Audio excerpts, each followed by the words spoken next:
Welcome to Fight. How's Houston been treating you? I love Houston. I think I've been here before. I don't recall, but I believe I've been here. Like in this hotel, that is. I've been in Houston. Probably this is my third time in Houston.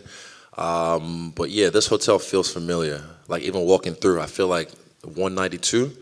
It might have been here or somewhere else. Yeah. So I'm just deja vu. I think was that when Rashad fought Ryan Bader? Maybe? No, DC fought Gustafsson. Gustafsson. Yeah, so Yeah. same card. So what are your thoughts a couple days out before this rematch of yours? It's like your second straight rematch, if I remember correctly. So thoughts on the rematch, Ed? Same thing I said in Fire Island. Just practicing patience. Just practicing patience because you don't want to get excited too quickly, if you will. So yeah, the moments will come tomorrow at the press conference, at the weigh-ins, and at the fight night, but I'll just ride the waves.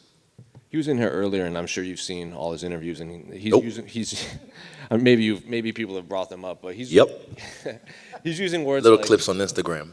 He's using words like he wasn't like he wants to feel satisfaction in this fight, win or lose. He's happier now.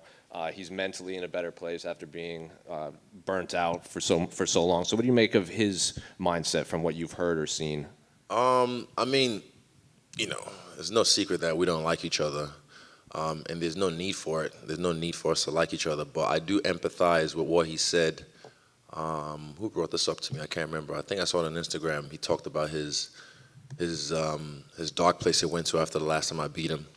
I've been there in my own. Everyone's been there in their own personal way. So I understand. I empathize when you don't want to get up and all that stuff, and you lose motivation. So. Yeah, I'm glad he's pulled himself out of it. I'm glad he's feeling much better. He's a better man, better fighter, better all that. So, yeah, take him to the dark place again. He also said his phrasing was he had to come to grips with the title when he had it because he wasn't chasing anything. He liked the progression up the rankings, but once he got the belt, it wasn't. Maybe he lost a little bit of the chase. Have you felt that at all? Never. Even.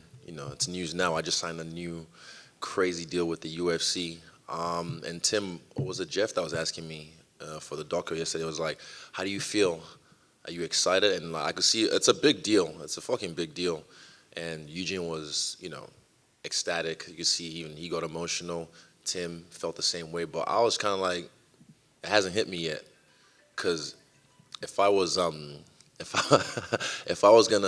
this was about money, if I was gonna just do this for the money and bounce, I would have done this like maybe 3 fights ago, to be honest, because I'm kind of set.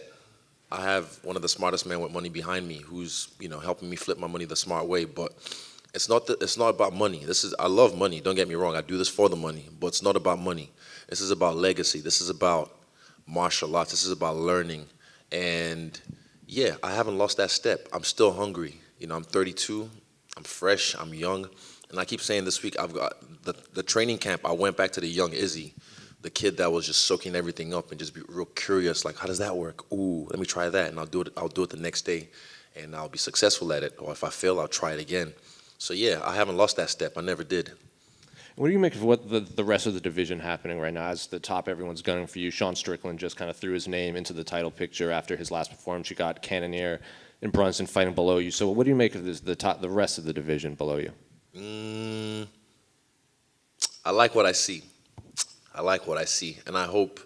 I don't mind doing another rematch if Brunson does well this weekend in a crazy way. But yeah, I hope I get some new meat, some new blood, because I like fresh blood. But at the same time, I still get up for these because rematches like this, there's too much on the line for myself that I put that pressure on myself that I make sure I can't lose and he can't win. You also have a couple teammates on the card, Blood Diamond and Carlos Ulberg. I think the first time I spoke to them was before your Paulo Costa fight. They didn't even sign to the UFC, and they were kind of shadowing you and kind of taking it all in. So how had that shirt on last time? The two press conferences ago. I see. Okay, yeah, bet. So what's it been like seeing them, their journey progress to the UFC now? Oh, it's beautiful. I mean, for Blood Diamond, it's time. And even Eugene said something in the interview. I read a headline on Twitter. He said, like, where Diamond is right now in his MMA career, compared to mine, he is further ahead, and he's right. Diamond is just a guy that I can't wait to see or hear what the commentating booth says when he's expressing himself. How are they trying to break it down? Because he's a crazy dude. I mean, his nickname's Blood Diamond, or at the gym we call him Black Jelly for a reason. He moves in different ways. And finally, unrelated to this fight, I think in August you tweeted you were excited about the new Rick and Morty season. Did you catch up? Not yet. Is it out? Yeah, it's all on Hulu now. Oh, Hulu. We don't have Hulu in New Zealand. Sorry, we gotta wait till it's on Netflix or it's on the dark web so we can pirate that. Yo ho ho. Easy. I saw Eugene did an interview the other day where he felt like the UFC haven't really promoted you as well as they could have. But so is it nice to get this new deal that shows not about the money, but that they do value you and they do want to promote you? 100%. That's the thing. Thing I want to know is what's my value to the company. You can't undersell my value. If you are, you're kidding yourself. I bring so many different looks to this company. Even without trying, I'm Nigerian. I've brought that whole nation. Me and the Three Kings, the continent of Africa is on our back. I wear it on my chest.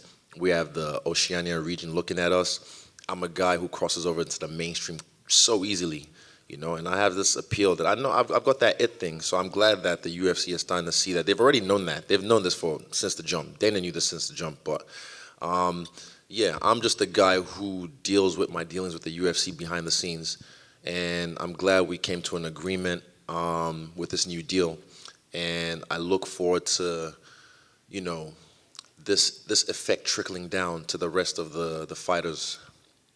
Is there something motivating about rematches where the fighter you're facing, like Rob, for example, he's going to assume that the night he fought you was the worst performance he could give, so he can only get better? Is there something motivating to you that, well, not only do I get to fight him again, but I get to show him that actually he can not do any better against me? Exactly. But I recall, I'm going to say I'm the elephant in the room, I never forget. He said, I felt great. After the last fight, he said, I felt great. This is the best I've ever felt, blah, blah, blah, blah, blah. And I was like, oh, I'm glad he said that. I'm glad he didn't make any excuses. And from what I've heard now, it's like, I think Twist was saying, have you seen the interviews? I was like, nah. He's like, he's still a bit salty. I was like, huh, interesting. And I just left it at that. But I just, from what I've seen on Instagram, he just feels like sometimes he battles with himself with accepting it. Like sometimes he accepts it, and then sometimes he's just like, I hate to admit it, but he's right. I saw that on one of the clips on Instagram. He said, I hate to admit it, but he's right. But I'm like, bro, you should have listened to me in 2019 when I called it as it was. People thought I was talking shit. But nah, I was just speaking the truth. He wasn't acting himself. He was acting out of character, and I'm glad he's accepted that now. So, yeah, that makes him dangerous to me. That makes him really dangerous, but at the same time, same but different. Is that something that's important to a fighter, that they have to accept a loss to be able to benefit from it and grow from it, right? Yeah, look at me and Jan. After I lost that fight, I was just like, cool. Any loss I've ever had, I'm not too attached to the outcome. I'm getting better at that as I get older.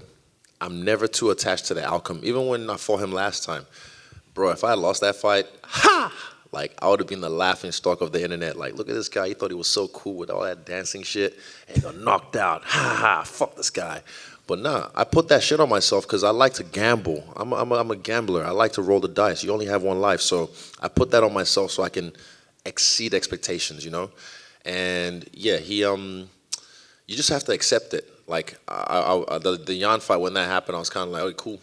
All right, what's next? I never get attached to the outcome. It's all about the present and the journey, and just being myself and being in the present.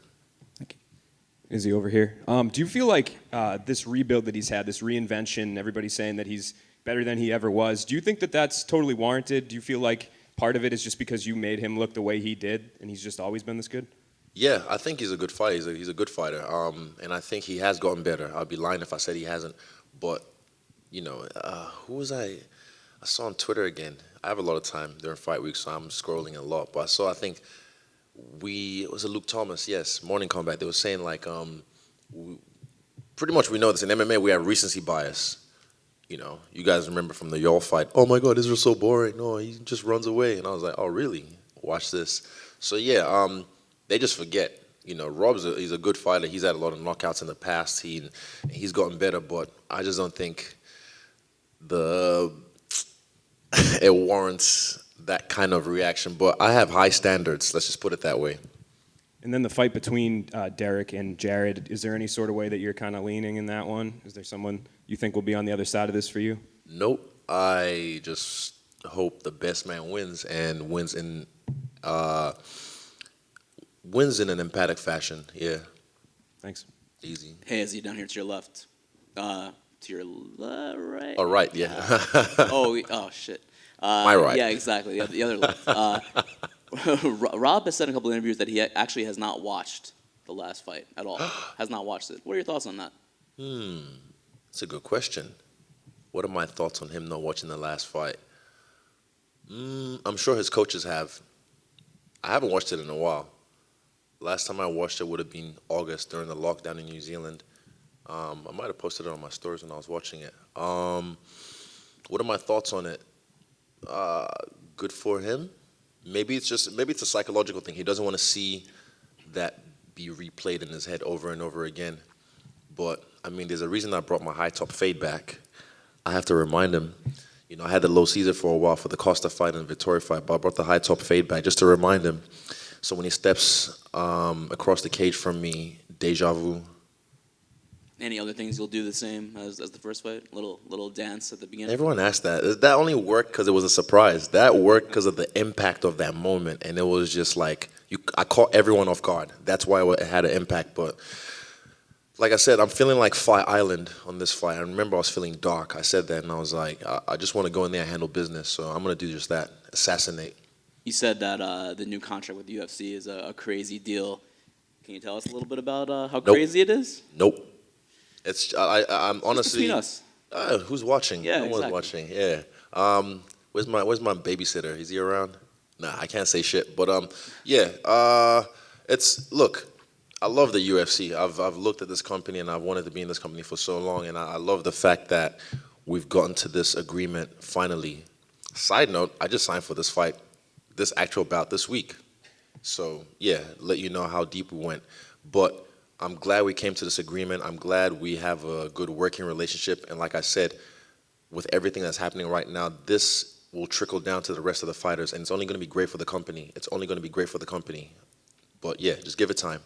Is that what you meant when the fight got announced? That you put Cal? I just didn't like the way, I mean, when I asked the next day, I was like, did you guys see the announcement? They're like, what announcement? No one saw the announcement. I'm like, bro, this is not how you announce a fight of this magnitude. And that was because we're doing some dealings in the back at the moment. So I just felt like the people doing that bit of the UFC dropped the ball. You make a little teaser trailer, you know, and then you have Rogan, Anik, and DC riff about it right after the trailer, before the main event. That's how you... Do I have to do your job for you? I can do it on my phone. I can make it, like, literally. I can chop it up real quick.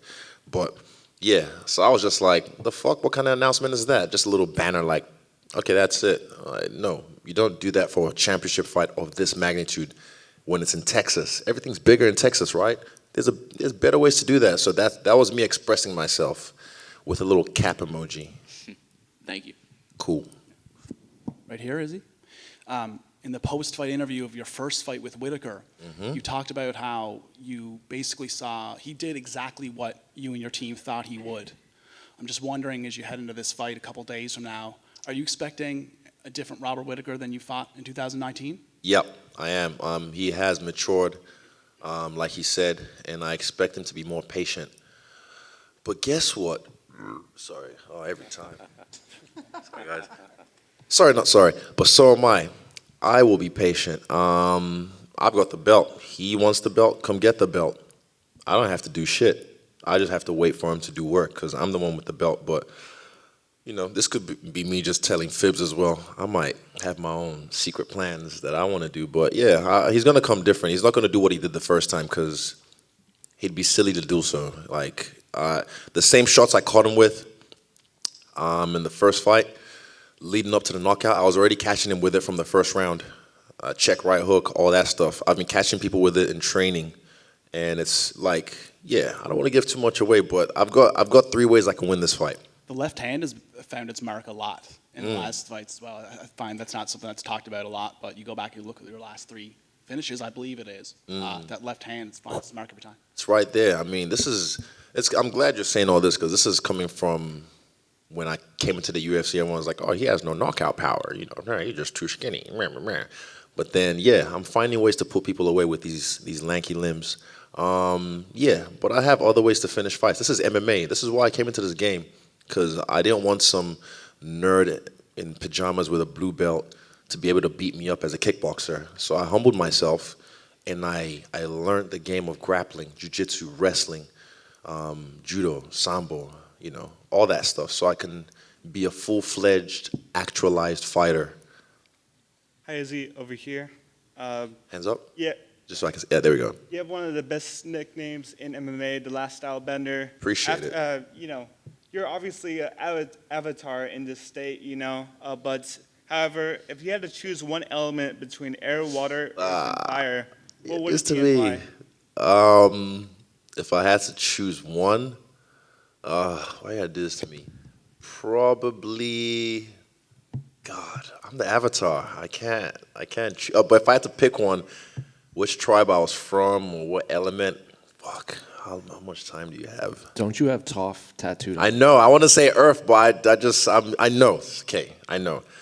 But Earth. I'm a water sign, by the way. That's my fucking retrograde, get a grade, all that stuff. But yeah, Earth. Okay, well, let's go with Earth. And then you did some voice acting work in With Baki, yeah. Would you, if they ever make Yes. another Avatar, would you be interested in voice acting a character from there? Yes, 100%. This is just, MMA fighting is just, one aspect of my life that I can't do forever. Eventually, you're going to hear me on Disney. You're going to hear me on Pixar. You're going to hear me probably in the Avatar series. You'll see me in a cameo and some other stuff. I was meant to be in a really big movie that was coming out, that was being filmed in last year after my last fight. But I didn't have an O visa. You needed one of those to film, and there's all these logistics. But yeah, like I said, I cross over very well into the mainstream, very well. So after my fighting career is done, look for Freestyle Bender on YouTube to blow up crazy, and also you'll see me in video games and animations. And if they had to make a movie about you, whether it's anime or live action, which actor would you like to play as yourself? Which actor? Pete Davidson. Nice, thank you. Is he just over here, man? Yeah, what's up? Connor recently tweeted saying you're one of the last remaining high-level fighters in the roster. I was just wondering, what does that mean to you hearing that from someone like Connor? Real recognize real. He's we're on the same team when it comes to Paradigm. G Pizzle. Yeah, I think I'm second place now when it comes to highest paid fighter on the roster. And yeah, well, active right now. But Connor is a guy that I've admired from the jump. When he fought Marcus Brimage, and he's a guy that he's a performer. So when he said perform, I know what he means. We know, you don't just go in there and fight, you perform. Look at the last fight with Whitaker. That was a fucking rock star concert. I gave a song and dance, the whole thing, shining. So yeah, we understand the magnitude of stepping up in the main event, not just showing off, but showing out. So yeah, I appreciate Connor, and I appreciate what he's done for the game, because whether you like him or not, he fucking raised the bar. He raised the bar for everyone, even you guys in here. The whole game is better because of him. Ronda Rousey did that as well in her time. But yeah, Connor's definitely set the bar, and I look to do the same before I'm done with this game. Lastly from me, I'm not sure if you got to see what Sean Strickland said, but I just wanted to read it. Nope. Well, can I read it and get your thoughts? Okay. If Izzy beats Whittaker, he's walked through all of the top 5. Let's get some fresh blood. I'm the one, dude. I'm the Huckleberry. Let's go. What's Huckleberry? I don't know. It sounds funny. Is that his cousin? Oh, okay. Huckleberry. Yeah, I do. I like fresh meat. I like fresh blood, and we'll see. We'll see after this weekend. I got to see what Bumson and Cannonier do this weekend, and we'll see. I like. That's gonna make a lot of money if me and him actually get to fight. Trust, because I'm not. I'm a bit of a troll, but I keep it on the wraps. But yeah, if that happens, it happens. But we'll see after this weekend. Is there one more quick and down for you? You obviously, a lot of anime fans gravitate toward you, but Roxanne Modafferi is retiring this weekend after her 50th fight. I just want to hear your thoughts on her as a fighter and her career. Roxanne is the happy warrior. She's one of those people. She's just a gem, and I've met her a few times, and she was in my locker room I can't remember, either for New York or for the Tough 27 finale. I'm glad I met her. She's a gem. She's such a pure soul. And who doesn't like Roxanne Modafferi? If you don't, fuck you. Honestly, if anyone ever says, "Oh, I don't like her," because I'm like, "Fuck you, you're an asshole," because she's such a purist of this game. She embodies the meaning of a martial artist, someone who, she's not the most athletically gifted. She's not you wouldn't say she's the, craziest athlete or craziest fighter, but as a martial artist, she is fine. She is finesse, and she does a great job at it. So, and also one thing I know is that she's one of the, I think I read this somewhere. Someone said she's one of the last of the OGs for women's MMA. One of the girls that started, in women's MMA and still doing it. Kind of like, I don't know, like a Randy Couture was, in his heyday. But yeah, she'll be missed, and I'm gonna keep up with her and her antics on Instagram. Yeah, she's fun to watch. She's an anime lover, and I just like if you see Roxanne, she's a happy warrior. So yeah, I respect her and I love what she does, and yeah, I hope she has she has a tough opponent ahead of her with King Casey, but I hope she has a good outing before her retirement. And yeah, she deserves it. She deserves to ride to the sunset and have the UFC look after her after this fight. This is also her 50th fight. Could you see yourself reaching 50? Bruh, I've had over 100 fights in fighting. So, what am I right now? Probably not. Excuse me. Probably not. I'm just, my God, I'm young. I got other things to do, man. Fighting is only part of my life, so I'm not gonna be here, being that guy trying to fight for, some money at 45 or whatever. I'm gonna be in here. I'm still fresh, have my wits about me. I'm making my goddamn money, catching bags, and I'm getting the fuck out. Izzy, Eugene arrived early on Tuesday morning because he wanted to spend a little bit longer in New Zealand with the border issues. What does it mean to you for the sacrifices that him and the rest of your team have made to be here? You guys don't understand, man. Like, No, I understand. oh, you? Oh, no, you do. I'm yes, of locked course. out. Oh, my bad. Fuck, yeah. My, yeah, like, before, I think we've kind of opened the borders later on now. I think in March or something. I don't keep up with the whole games. The rules don't apply to me. But yeah, that's how I think. It might be my ego, but whatever, fuck it.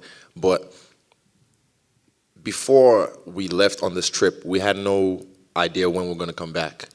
And Eugene has a newborn son.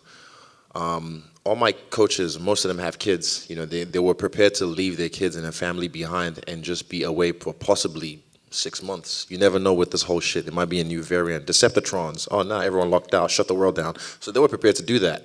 And like my teammate Dan said when he fought in Vegas, burn the boats because I ain't coming home. They were prepared to do that. And that, to me, speaks volumes. Speaks volumes to the character of my team, to the character of the people we have backing us because they believe in what we're doing and the work we're putting in. This is bigger than us, man. Right now we're in this as not just even New Zealand MMA, Oceania MMA, even with Rob as well, what he's done, from tough nationals to being a middleweight champion. It's amazing, it's phenomenal. And right now we're in this, so we don't really see the value of what we're doing. I do, but they don't. But one day when it's all said and done, they're gonna look back and be like, wow, we did this shit. Not just me, not just Rob, all of us, the teammates, our coaches, and the sacrifices we're making right now is for the greater good and for the next generation of fighters that we have coming up because we got some killers coming up. So, yeah, we're prepared to make those sacrifices, and I'm glad I have a team who is selfless enough to make those sacrifices regardless of the implications. So, yeah, it means that I get chills thinking about it because it's hard for someone to do, man. And I know how much Eugene loves his family. I know how much that man loves his family. So, yeah, I'm blessed to have the team. We're blessed to have the team that we have. And what does it mean for you to be here as part of the Three Kings with your brothers from Aotearoa? Will you get to see some of their fights? Oh, 100%. I'm going there to watch Diamond's fight, first of the night. I'm not missing that for the world. You can't pay me to miss that. I want to see Black Jelly live. You know what I'm saying? And I want to see the Blackjack do his thing as well, redeem himself, because I know what he can do. So, yeah, I'll do that, pop back home, because I don't think I make it here till 9 o'clock. So, yeah, I'll do that, and then come in and clock in. Hey, Izzy over here. Coach Eugene talked about how he's lost a bit of respect for the whole Dagestani group. Really? he did in an interview, just because he feels like they've lost their way, especially after that Dan Hooker fight. Oh yeah, Makachev. What do What you happened? think about that? Wait, what did he say exactly? He just feels like they're talking a lot more than before, and instead of just fighting. I don't know. You have to ask Eugene. I think I kind of know what he means. Maybe because you know how they do. They just go in there, smash. But I don't know. I haven't really noticed anything. So you have to ask him.